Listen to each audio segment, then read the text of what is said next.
After digesting the film, some good and some bad. I do look at the game as a whole as a good college football game, back and forth. I really talked to the team after the game in the locker room and yesterday.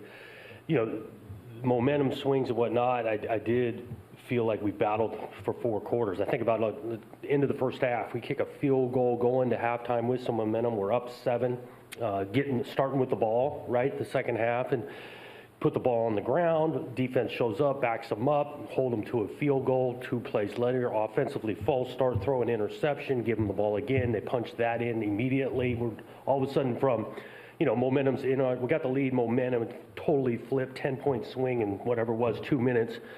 But the response, and we understand the thing's a long game. Battled throughout, huge goal line stop. Huge 4th down stop on the goal line. We take the ball over at the 2, march the thing all the way down, multiple 3rd down conversions, 4th down conversion, and we can't finish in the end zone, and that really separated things. We kicked the field goal, which again, Kim had an awesome game. And then, we lost the last 4 minutes there by them executing and scoring and us not. But we did play for 4 quarters, and I think that just continues to be a resounding theme of this team, which we need to keep moving forward. Overall, defensively, there's a lot to like there, containing a really good player in that quarterback, but obviously looking for one more stop. Offensively, we got two glaring things, right? Taking care of the ball, can't turn the thing over.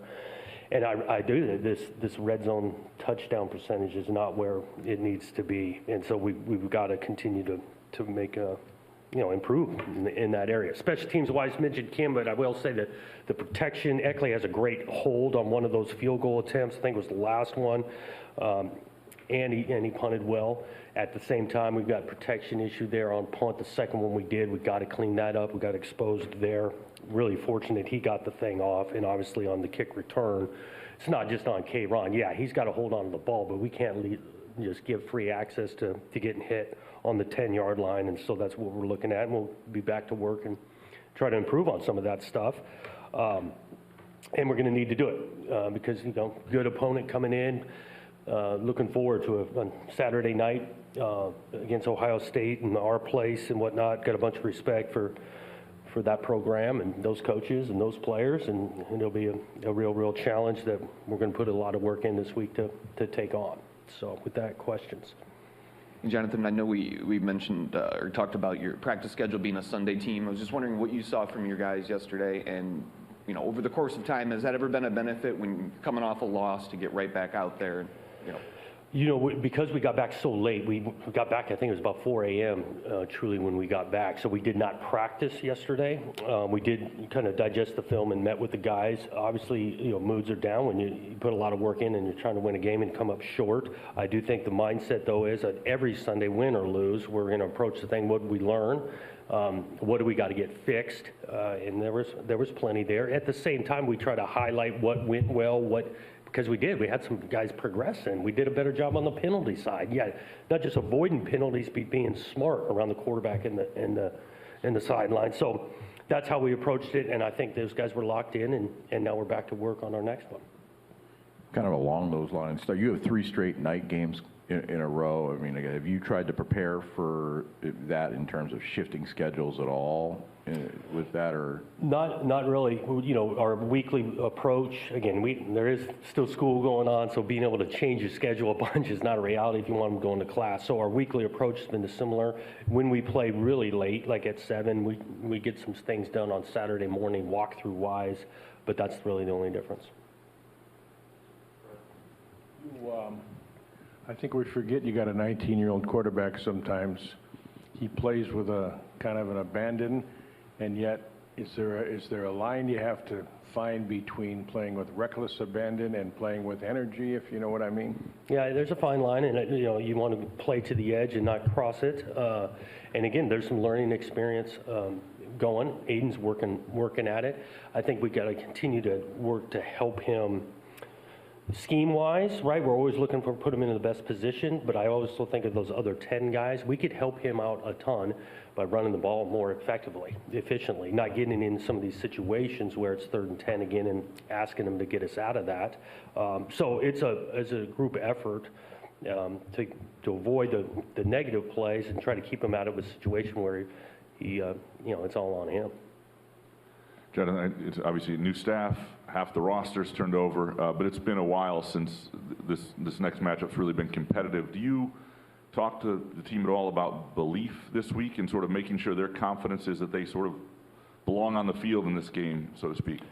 Yeah, I don't know, but a ton of them are going to talk about it like being belonging. We're excited about opportunity on Saturday. We get 12 of them guaranteed. I want our approach to be pretty consistent. We respect everybody we play. Obviously, these guys demand some respect, and so we'll give them that with our work and preparation. I think hopefully we'll get them to the point on Saturday. They're going to be excited playing this game. There's some good players on the other side, and the atmosphere at our place, counting on it being packed and full of energy, and they're going to be excited to play.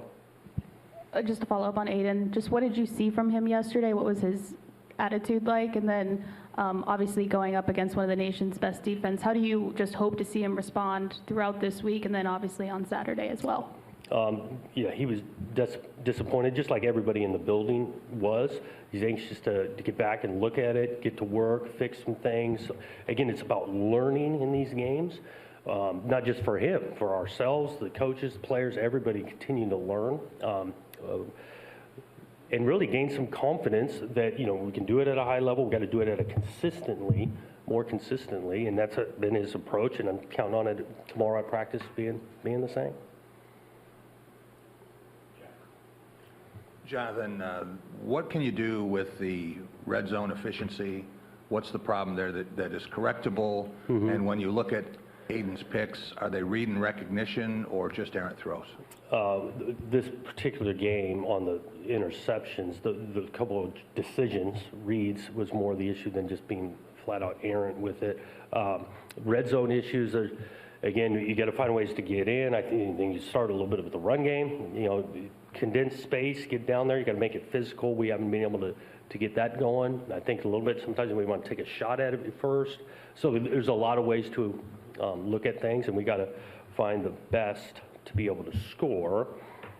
So I'm not really answering your question, but I'm starting with the run game and then whether we take some shots at it. I'm not going to give our whole game plan away, but we haven't been effective really doing either one.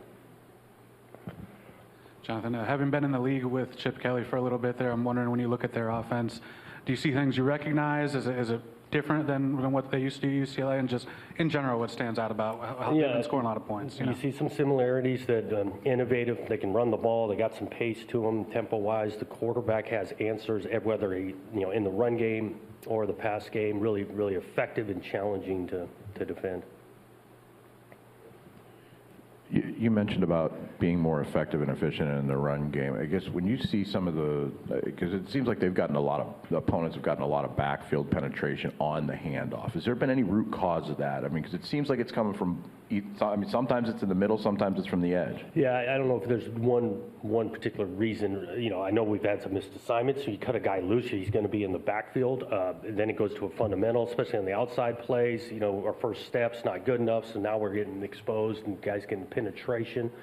We got to be able to mix and match inside to outside that. And it hadn't just been like one particular player, because we could address just that. But we've got some things to clean up in regards to recognition, footwork, and it's on the edge of it too. I'm not just talking to the 5-0 lineman. Hi, Jonathan. I dare wade into the world of social media. 3-1 now, potentially being 4-0. Spartan fan response this panic or patience. How do you respond to that as far as where things should be? Well, there's definitely not panic, at least in our building, right? At the same time, there's a sense of urgency. We want to play, be playing our best football at the end. We got to keep on improving. We had opportunity, to win a game, but we also had opportunity to be sitting here at 1-3, and so we've been able to finish on a field. Last game we didn't, but there's not panic, but there's definitely urgency in our building. Coach, obviously you always want to win, but is there almost a silver lining to experiencing a loss before you head into this tough stretch? Yeah, so I want our approach, if we win or lose the game, to be similar. So again, we pride ourselves when we win games that we don't just gloss over flaws that we have. And so it's going to be the same mindset this week of we came up short, but we got a great opportunity coming in front of us and approaching it that we got to put in some work to get better. Jonathan, I was wondering about the offensive line. Obviously, you shook some things up last week. What you thought of that, and then where do you see it going this week and any other changes? Yeah, you know, Ed Brandon, kind of first time getting a bunch of snaps there inside. It was new on him, but again, he did some good things. As a whole, we got to find some more consistency there. We'll see what this week looks like if we, you know, keep that the same 5 guys or not. But those guys know we got to continue to improve, just like everybody. There was some good snaps. Think about that 4th and 1, and that was a huge play in the game. And those guys created enough movement. K-Ron had a nice carry, and so there's some snaps of really positive play. We just want more of them. John, I want to say you guys came out of camp pretty healthy. It seemed like, at least. So when you look at the number of injuries now, is that just pure bad luck? I mean, you've been doing this long enough. Does that make you want to look at anything in like strength or training or anything when you have the numbers? Just Right. how do you sort of? We always look at that, and for sure, and it feels a little bit heavy this early part of the season where we're at. A lot of that has come from, you know, in the game type injuries, but we're always going to look at it. And again, we're not alone. I got to think every program's dealing with some setbacks and that, but we're always looking at year in and year out. You haven't been here, but this rivalry's had some classic matchups from the 70s to the big upset in the late 90s when Ohio State was #1 to the D'Antonio years when they had some big victories. Just wondering if you have a feel for what this Ohio State game means here. Well, I know it means a ton. I just think about the recruiting side. We want to be in that state recruiting, and so you know, playing the flagship program of the state, that means something. These guys, again, yeah, haven't been in the league, but you know this logo, this brand of football. It's a big-time opponent. Along with that, when Mark was here, he always kind of used this game as a measuring stick for where his program was, and I think a lot of it had to do with having been there and won a national title there. I guess, how do you do that? And when you have upper echelon teams in your conference, I mean, you had to face Oregon out there. Do you kind of use a program like that, and how do you use that as a measuring stick? Mm-hmm. You know, I don't know if we sit here and pinpoint, okay, these 2 opponents are going to like tell us where we're at as a program. We got a bunch of respect for them, but again, we're going to treat this Saturday and our approach to this Saturday very similar, understanding that you're going to have to play really well to win a game, and I think we approach that week in and week out. Jonathan, you've had some short yardage defensive success, and none more maybe than the goal line stand where you force the fumble, then even when they get it back, you stand them up. But I'm wondering if in your experience, when that happens for a team, does it become part of the DNA and their confidence and down there, and does it, you know, obviously you got to have the players to do it, but does it feed itself a little bit? Yeah, they're not in yet, and so we know we're making them line up again. I did think it said something. The play before, the ball's on the ground, we've got an opportunity to get it, and we don't.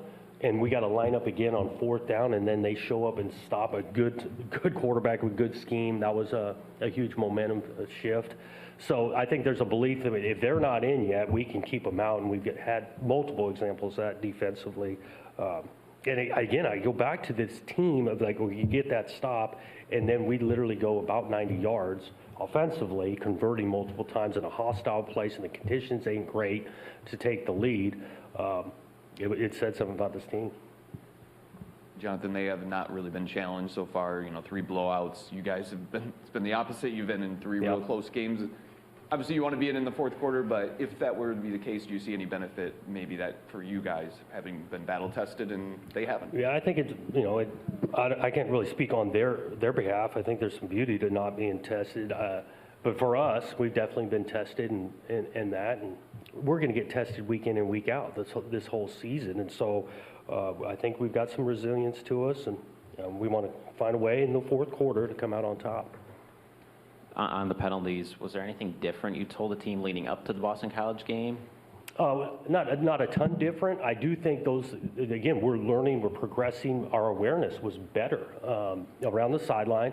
I think we played with better technique at times, that kind of thing. Again, offensively, on the road, to have the 1 false start was better. We'd love to get it to 0, but there was nothing out of me. I go back, this place, we want to be player-led. Those guys have taken some ownership and did a better job on the penalty side.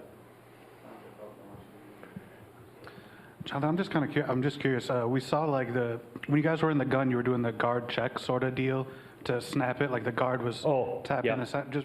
Just purely curious, like how does that work? And was that like a road environment thing, or was that a rain thing? That was a road, just noise, and there's a few ways you can do it. It's kind of silent count, whether you got the guard looking back or the center's between his legs, and we try to use different ones on the road when, you know, it's loud. And we want to be able to change that up, right? I don't want to give you all the ins and outs of the thing for the next time we're on the road. So he's looking at the guards, he's looking at the quarterback. That was a technique we used. Yeah, guard was looking back, waiting for, you know, when the quarterback's ready for it, and then communicates it to the center. Just easier for him in the center to look back. A little bit, and your center makes calls, so for him to be able to keep his eyes down the field, there's some benefit because he's making calls. Yeah, I'm wondering on the injury situation with the receivers. You mentioned about being late in the week with those guys last week. Do you anticipate it being an earlier idea and decision? Do you feel like you came out of that BC game? Right. I think it's going to be similar this week. We feel like they're going to practice a little bit more. We're hoping that more than they did last week, but it'll still probably get a final say on Thursday or Friday.